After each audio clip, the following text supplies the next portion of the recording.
L'expérience d'autrui nous est-elle utile? Thèse. L'expérience des autres peut être pour nous une référence et un modèle à suivre.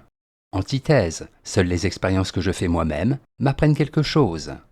Thèse. L'autre et son expérience nous sont indispensables. En effet, parler de l'expérience des autres, c'est faire référence à un savoir qui peut être un exemple, et qui mérite donc d'être suivi.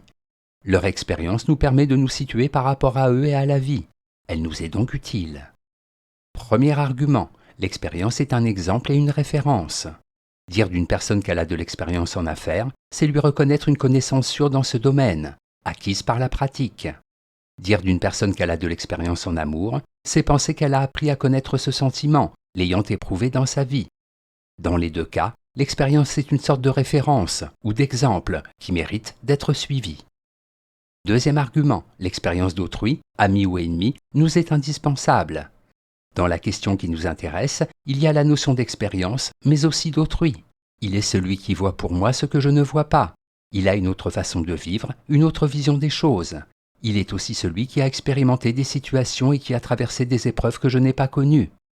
On ne fait pas son salut tout seul, ni socialement ni spirituellement. La vie sociale, qui est la condition de tout homme, nous met en présence des autres. Nous les regardons vivre, nous les admirons, nous les critiquons.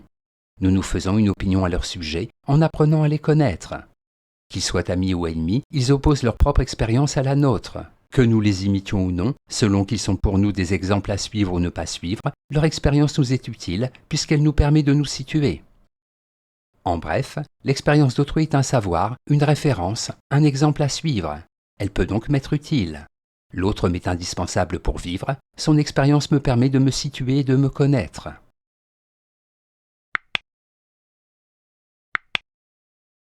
Antithèse. Seule mon expérience m'est utile. L'expérience des autres n'a jamais permis à l'homme de ne pas répéter les mêmes erreurs qu'eux, ni d'être plus heureux. Seule l'expérience individuelle, concrète et modelée par la vie, nous est utile. Premier argument. Si jeunesse savait, si vieillesse pouvait. Les dictons sont dans le vrai lorsqu'ils disent que les expériences d'autrui nous sont inutiles. Nous répétons les mêmes erreurs que nos parents, et nous ne sommes pas non plus capables de tirer profit du bonheur des autres. Juste ou fausse, bonne ou mauvaise, l'expérience des autres ne peut être une recette à appliquer dans notre vie. Elle ne nous sert strictement à rien. Tu verras lorsque tu auras mon âge, me dit parfois ma vieille tante, faisant référence à son expérience, à tout ce qu'elle a vécu et appris dans sa vie. Je reconnais qu'elle a plus d'expérience que moi, mais cette expérience m'est inutile tant que je ne l'ai pas expérimentée. De la même façon, les événements du passé, l'histoire, sont inutiles à l'homme d'aujourd'hui, qui répète les mêmes erreurs que ses ancêtres et qui n'est pas plus heureux qu'eux. Deuxième argument, l'expérience ne s'apprend pas, elle se vit. Comme le dit André Gide, il m'est tout à fait indifférent de savoir que le sable des plages est chaud. Pour en avoir une réelle connaissance, il faut que mes pieds nus le sentent, qu'ils en fassent l'expérience.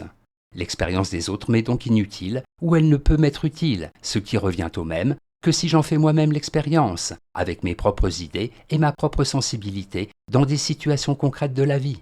En bref, les expériences des autres ne nous aident pas à ne pas répéter les erreurs qu'ils ont commises. Pour qu'une expérience me soit utile, je dois la vivre moi-même. Synthèse.